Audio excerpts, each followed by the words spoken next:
Anda masih menyaksikan Breaking News TV One, pemirsa, bersama saya Agita Mahlika. Pemirsa, korban jiwa akibat gempa magnitudo 5,6 di Cianjur, Jawa Barat kemarin terus bertambah. Hingga pukul 5 sore tadi, terdata 268 orang meninggal dunia. Sementara 151 orang lainnya belum ditemukan. Dampak gempa yang menghancurkan ini juga dirasakan warga di Sukabumi, Jawa Barat, di mana evakuasi terhadap korban tertimbun masih dilakukan.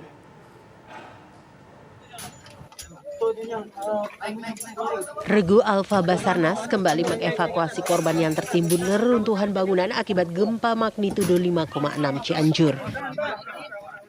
Bekerja sama dengan PMI, tim Basarnas mengevakuasi jenazah seorang ibu di Kampung Salerih, Desa Benjot, Kabupaten Sukabumi. Jenazah teridentifikasi sebagai Dede Sumiati, usia 50 tahun. Untuk proses evakuasi hari ini, kami tadi berjalan dari pagi hingga sore, berhasil mengeluarkan satu orang korban atas nama Dede Sumiati, itu warga kampung sini. Ya. Untuk lokasinya, Bisa diperlihatkan Bang lokasinya? boleh.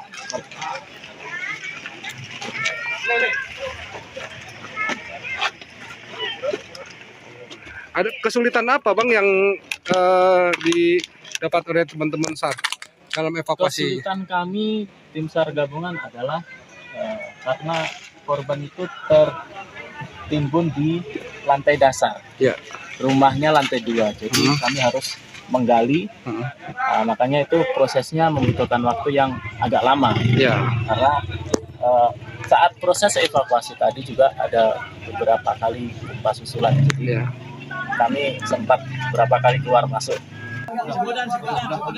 Hingga pukul 5 sore tadi, Badan Nasional Penanggulangan Bencana BNPB merilis jumlah korban meninggal dunia dalam bencana ini mencapai 268 jiwa. Dari jumlah tersebut, 122 telah teridentifikasi, sementara 151 orang lainnya belum ditemukan. Hingga kini tercatat 12 kecamatan di Cianjur terdampak gempa dengan 12.641 rumah rusak berat. Dari Sukabumi, Jawa Barat, Rizky Gustana, TV One mengabarkan. Dan pemirsa, sudah bergabung bersama kami Kepala Basarnas Marsikal Madya Henry Alfiandi. Selamat malam Pak Henry. Pak Henry, bisa mendengar suara kami? Suaranya masih belum terdengar jelas Bapak.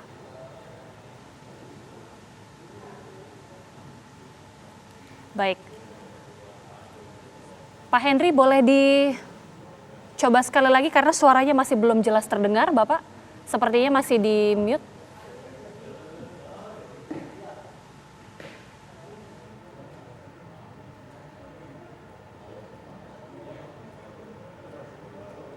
Baik, sambil kita terus memperbaiki komunikasi dengan Marsikal Madya Henry Alfiandi selaku Kepala Basarnas, pemirsa, kami informasikan bahwa Basarnas hingga saat ini masih terus melakukan pantauan udara sejak pagi hari tadi untuk mencari lokasi di wilayah terdampak gempa bumi di Cianjur, Jawa Barat. Basarnas melakukan pantauan ini juga untuk mengetahui dampak terparah akibat gempa. Berdasarkan hasil pantauan udara, wilayah terdampak yang paling parah yaitu di Kecamatan Cugenang, Kecamatan Cianjur. Pemantauan juga diharapkan untuk menyisir korban tertimpa bangunan akibat gempa karena sulitnya sejumlah medan yang terdampak gempa. Hingga siang tadi, Basarnas telah menerima laporan korban hilang sebanyak 27 orang. Basarnas mengerahkan sebanyak 112 personil yang dikerahkan ke 3 sektor operasi, yakni Kecamatan Warung Kondang, Kecamatan Cugenang, dan Kampung Gasol. Dan kita kembali berbincang bersama dengan Marsikal Madya Henry Alfiandi, Kepala Basarnas. Selamat malam Bapak, apakah sudah bisa mendengar suara kami dan sudah terdengar suaranya Pak? Saya mendengar suara Mbak. Baik, sudah jelas Pak terdengar suaranya. Pak Henry, kita ingin tahu bagaimana kemudian upaya Basarnas sepanjang hari ini hingga malam hari ini untuk melakukan proses evakuasi dan juga pencarian para korban, Pak Henry. Ya, Ya Mbak, kita berpacu dengan waktu Mbak ya untuk mengejar golden time. Di mana golden time ini hitungan dalam teorinya 3 hari kalau ada gempa, menyangkut gempa ini Mbak. Karena orang-orang yang terkurung di dalam bangunan, di reruntuhan itu mereka tidak makan dan minum. Hitungannya adalah 3 hari mereka bisa survive. Syukur-syukur dia memiliki kelebihan sehingga bisa lebih take a longer lagi untuk bisa bertahan di bawah reruntuhan. Nah, upaya inilah kita harus segera menolong mereka. Cara-cara yang kita lakukan adalah tentu segera mengevaluasi atau mencari informasi atau mencari secara langsung bangunan-bangunan mana yang runtuh, dan kita kerahkan juga nih Mbak, kita memiliki alat radar yang terbaru yang kita miliki sesuai dengan petunjuk Bapak Presiden untuk menggunakan teknologi terbaru, dan kita alat ini bisa mendeteksi hanya korban yang masih hidup dengan cara dia membaca denyut jantung dan gerakan manusia. Jadi ini supaya lebih cepat, dan alat ini baru datang dan masih terbatas jumlahnya. Mudah-mudahan sudah bisa menghasilkan sesuatu sehingga mempercepat proses evakuasi dalam mengejar golden time yang ada selama 3 hari tersebut. Demikian Mbak, taktik dan cara kita untuk segera bisa membantu masyarakat yang terkena dampak gempa ini. Ya, tentunya ini waktu yang sangat krusial karena tadi sudah disebutkan oleh Pak Henry ada 3 hari selang waktu sebelum akhirnya korban ini berusaha bertahan di sisa waktu yang kritis. Berkaitan juga dengan lokasi yang kemudian akan dikerahkan menjadi titik-titik yang diakses untuk pencarian, titik-titik mana saja Pak yang lokasi korbannya ini terbanyak Pak? Ya di Kecamatan Cugenang Mbak ya, dan Warung dua laporan ini yang menurut saya menjadi titik krusial, tetapi perlu diingat Mbak bahwa kejadian ini kan tidak hanya di daerah ini saja. Saya mulai besok sudah harus mengerahkan anggota saya tambahan ke daerah-daerah yang sekiranya tidak terjangkau oleh bantuan kita. Kan banyak sekali itu dusun-dusun dan desa-desa yang sampai sekarang mungkin belum tersentuh itu, baik alat komunikasi untuk bisa menghubungi kita yang rescuer. Nah ini, kalau yang untuk daerah-daerah yang sudah terdampak, saya kira sudah tim gabungan baik dari TNI, Polri, dan juga tim penyelamat dari relawan ini sudah bersatu padu dalam mencari atau menyelamatkan korban. Kita fokus kepada korban-korban yang masih hidup. Sementara korban yang sudah jelas meninggal, mohon maaf ini saya sampaikan, mungkin bisa ditangani oleh tim yang lain. Nah ini kerjasama inilah yang perlu kita kedepankan, karena tugas kita ini menyelamatkan nyawa yang masih bisa kita selamatkan dengan golden time yang ada. Nah inilah strategi Basarnas dalam berupaya menyelamatkan jiwa-jiwa yang masih bisa kita selamatkan dalam waktu golden time ini. Dan tentunya ini berpacu dengan waktu Mbak.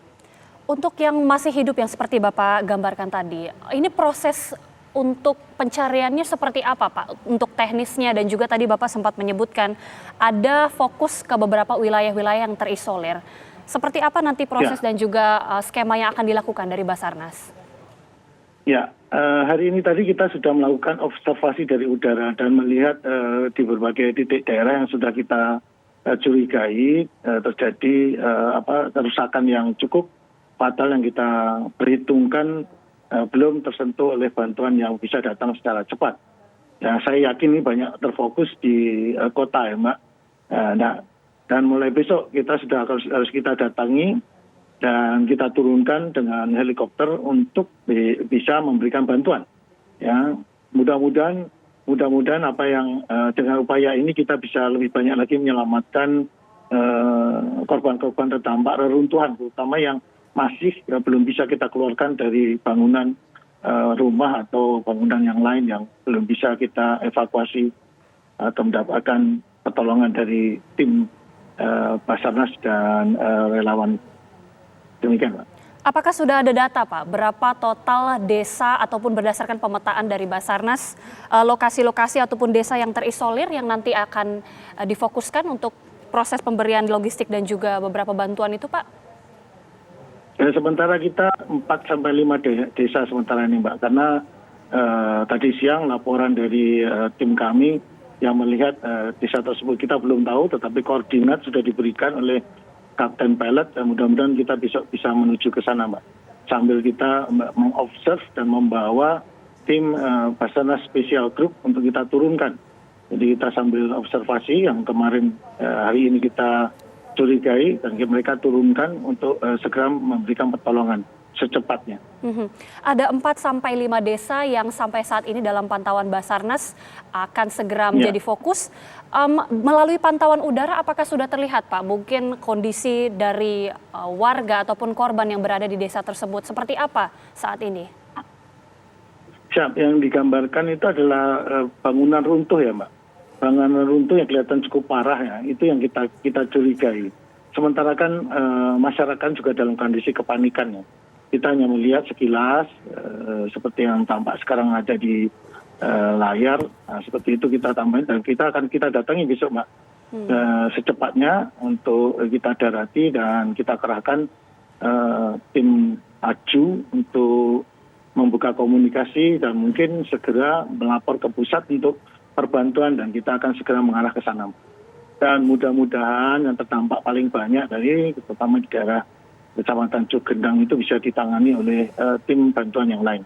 Jadi kita tidak terfokus dalam satu titik, tapi kita segera menyebar, Mbak. Karena sekali lagi ini adalah golden time 3 hari untuk menyelamatkan korban yang terdampak di bawah reruntuhan itu. Oke, kendala apa yang sejauh ini ditemui oleh tim Basarnas Pak? Mengingat juga ini adalah lokasi-lokasi yang terisolir, bahkan sampai sekarang masih belum terjamah. Kendala apa yang kemudian sampai saat ini masih ditemui oleh tim, Pak? Ya, komunikasi, Mbak, ya, dan koordinasi ya. Kendala seperti itu ya. Komunikasi itu begini, Mbak. Kita belum bisa langsung mendapatkan laporan secara langsung bahwa ada atau di daerah atau di kampung ya atau di dusun ini yang belum bisa atau minta bantuan. Kita ini masih mencari-cari untuk situ, tetapi mau tidak mau kita harus jemput bola, tidak perlu menunggu bantuan. Mbak bisa lihat seperti nampak di layar seperti ini kan kita tidak tahu daerahnya di mana, Mbak. Dan ini tim-tim kita lah yang harus siap untuk segera datang. Ini kan di daerah-daerah yang sudah ramai dan saya yakin masyarakat atau penolong yang lain sudah ada. Nah kita ini bersama mengejar waktu di daerah-daerah terpencil karena waktu kita sudah sangat mepet. Besok adalah hari ketiga, mudah-mudahan ini kita bisa menyelamatkan masyarakat lain yang terdampak. Ya, tentunya kita berharap di antara beberapa titik yang sudah terpantau oleh Basarnas tadi, betul-betul masih ada yang bisa diselamatkan. Bisa digambarkan juga Pak, berkaitan juga dengan alat dan tim yang akan dikerahkan, seperti apa alat-alat berat maupun tadi Bapak sudah menjelaskan ya, ada beberapa alat yang untuk mendeteksi denyut. Mungkin bisa digambarkan seperti apa skemanya untuk besok, Pak? Ya, besok kita membawa alat-alat potong terutama ya, Mbak. Potong baja dan juga potong beton. Ini yang biasanya harus kita bantu dan alat pengungkit untuk membuka tumpukan bahan bangunan. Ini yang krusial sekali yang harus ada dan alat ini sangat handy, sangat bisa dibawa. Dan tadi yang dijelaskan radar pendeteksi ini adalah sistem terbaru menggunakan gelombang L-band yang mendeteksi gelombang gerak. Dan ini hanya berlaku kepada manusia. Kalau hewan seperti tikus, kucing itu walaupun bergerak dia tidak akan memantulkan gerakan yang kita inginkan. Dan ini baru pertama kali, alat ini juga baru datang 2 bulan yang lalu dan langsung kita gunakan. Mudah-mudahan alat ini berfungsi dengan baik dan kita akan minta untuk ditambahkan pada periode pembelian berikutnya. Karena ini adalah sangat membantu, Mbak, karena dampak gempa Cianjur ini kan menjadi pelajaran kita, Pak. Seberapa cepat dan seberapa siap kita dalam menangani dampak dari korban gempa. Mudah-mudahan tidak terjadi, tetapi paling tidak Basarnas sudah mengambil pelajaran atau lesson learn yang bisa kita ambil dari kejadian ini sehingga kita lebih siap lagi. Oke, menjadi kendala tersendirikah Pak bagi Basarnas, terutama karena kita tahu beberapa korban atau mayoritas korban yang tertimbun puing ini juga menjadi hal yang cukup sulit untuk melakukan proses evakuasi dan juga untuk mengangkat para korban ini. Seperti apa nanti upaya evakuasi para korban yang tentunya tidak dalam kondisi baik-baik saja, mungkin mengalami patah tulang dan sebagainya? Ya. Yang pertama adalah utamanya tetap menyelamatkan korban walaupun itu dalam kondisi luka, Mbak ya. Bagaimana kita mengejar waktu? Kalau kita tidak segera bisa siap, paling tidak memberikan daya tahan dia masih bisa lebih lama lagi dengan memberikan air minum, kemudian menenangkan jiwa. Ini salah satu cara untuk segera kita mengulur waktu pertahannya orang ini sambil kita mengangkat. Dan biasanya proses ini memang agak sulit, Pak. Ya karena tebalnya tumpukan dan tebalnya sulitnya medan, dalam arti adalah puing-puing reruntuhan itu. Ini yang biasa kendala yang kita hadapi di lapangan, dan ini sudah menjadi pelajaran kita. Kesiapan personel kita sih siap, Pak, tetapi jumlah yang dikerahkan untuk satu korban misalnya di dalam di bawah reruntuhan beton yang begitu kuat, itu mungkin kita kurang mencukupi ya. Sementara bantuan-bantuan ini mereka adalah tenaga sukarela, ini keahlian memotong, keahlian teknik daerah mana dulu yang kita ambil, ini mereka terbatas. Mereka hanya siap tenaga untuk membantu kita saja. Nah, ini. Yang kedua adalah sebaran daerah, Mbak. Sebaran daerah. Kita lihat di Cianjur ini kan tidak hanya di kota atau di kecamatan saja, tetapi di kampung-kampungnya itu yang selama ini yang kita belum bisa mendeteksi adanya laporan bahwa untuk segera kita tangani. Ya, ini yang kita khawatirkan, Mbak. Ya, dan jalan-jalan yang menuju ke daerah tersebut juga menjadi kendala tersendiri. Pertama, kita sendiri tidak apa, karena mereka datang dari daerah-daerah, dari berbagai daerah, tim rescuer kita, sehingga kita tidak mengetahui. Satu-satunya adalah dapat informasi dari BPBD atau pemerintah atau instansi terkait. Ya. Nah, ini perlu koordinasi yang baik dan menjemput bola dalam artian informasi yang didapat harus segera, dan kita mengevaluasi mana tempat-tempat yang harus segera kita datangi. Demikian, Mbak. Total akan ada berapa Pak tim SAR kemudian juga bersama dengan relawan yang akan dikerahkan? Tapi mohon bisa dijawab usai jeda Pak Kabasarnas, karena sesaat lagi Breaking News TV One akan segera kembali. Kembali di Breaking News TV One pemirsa, dan masih bersama kami Kepala Basarnas Marsikal Madya Henry Alfiandi. Pak Henry, melanjutkan pertanyaan yang tadi terputus, sampai malam ini untuk tim Basarnas apakah masih terus melakukan evakuasi atau pencarian dihentikan pada malam hari ini? Seperti apa, Pak? Masih, Pak. Jadi tim kami ini kalau bekerja, sekali lagi doktrin mereka adalah golden time, Pak. Sampai mereka kecapean baru mereka istirahat dan menyerah, Pak. Jadi malam ini pun kami masih berupaya untuk memberikan pertolongan dengan peralatan yang ada. Terlebih kita sudah mengetahui korban itu masih hidup, dan kita berupaya untuk sebisa mungkin dan secepat mungkin menyelamatkan mereka. Ini sudah menjadi mentalitas, Mbak. Baik. Dan saya kenal betul sama mereka. Nanti setelah 3 hari mereka sudah tepar biasanya, dan kita tim pengganti harus segera kita ganti, dan sudah kami siapkan seperti itu, Mbak. Oke, artinya terus ya Pak sampai 3 hari waktu berselang. Kemudian juga Pak untuk berkaitan dengan proses evakuasi atau pencarian di 4 titik yang terisolir yang tadi Bapak sempat sebutkan. Ini akan ada berapa personil yang kemudian dikerahkan, termasuk juga mungkin helikopter yang dikerahkan, ada berapa unit Pak? Ya. Besok kita kerahkan 2 unit helikopter, pertama jam 6 dan yang kedua menyusul jam 9. Kita akan membawa kurang lebih 9 ya, 3 masing-masing regu, 1 regu 3 orang itu kita akan turunkan, Pak, ke daerah tersebut, dan mungkin mereka akan meminta bantuan juga masyarakat yang ada untuk bisa segera membantu atau menyelamatkan orang-orang yang berada di dalam reruntuhan. Bila tidak temukan, kita angkat lagi, kita carikan ke tempat yang kita curigai di mana reruntuhannya sangat parah. Diyakini pasti ada orang yang masih terjepit, nah itu yang harus kita datangi.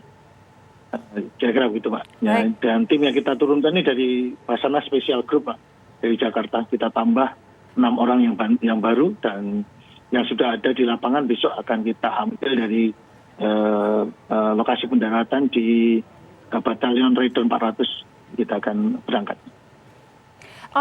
Ini kan tadi disebutkan ya Pak, 3 hari itu merupakan waktu yang krusial. Apabila nanti sudah lebih dari 3 hari, apakah memang kemungkinan ini akan sulit berdasarkan pengalaman Basarnas selama ini Pak dalam proses evakuasi atau pencarian? Ya, sekali lagi 3 hari itu adalah golden time Pak. Golden time, waktu emas, waktu yang diperkirakan kita masih kemungkinan bisa menyelamatkan orang, kemungkinan besarnya. Lewat dari itu kita menunggu, ya itu miracle Mbak, atau ya keajaiban bahwa masih ada orang bisa survive di dalam reruntuhan tanpa makan dan minum. Ya, itu yang kita. Namun misi pencarian tidak berhenti Mbak, sampai batas waktu yang nanti oleh tim BPBD atau ya saya kira BNPB menyatakan operasi berhenti, kita akan berhenti Pak. Jadi tidak hanya berhenti di situ saja, proses ini akan terus menerus. Setelah mencari orang yang masih bisa diselamatkan jiwanya, kita masih ditugasi lagi mencari orang-orang yang hilang. Dan tentu ini kan harus prioritas, yang mana yang dulu harus kita tolong kan Pak. Tentunya kan yang masih bisa yang kita selamatkan nyawanya daripada yang sudah jelas meninggal. Kita capek-capek mencari orang yang meninggal, kita mengabaikan yang masih bisa kemungkinan hidup. Nah inilah Pak, waktu dan strategi ini yang harus kita benar-benar kita capai sehingga operasi kita ini berhasil guna dengan sangat maksimal dan efektif, itu yang harus kita cari. Dan ini sudah mendarah daging bagi mereka semua. Baik, waktu dan strategi yang memang harus dioptimalkan karena tentunya berpacu dengan waktu dan kita harapkan pencarian yang dilakukan hingga saat ini sampai seterusnya ini bisa membuahkan hasil. Terima kasih Kepala Basarnas Marsikal Madya Henry Alfiandi sudah bergabung bersama kami di Breaking News TV One. Selamat bertugas kembali untuk seluruh tim Pak. Terima kasih.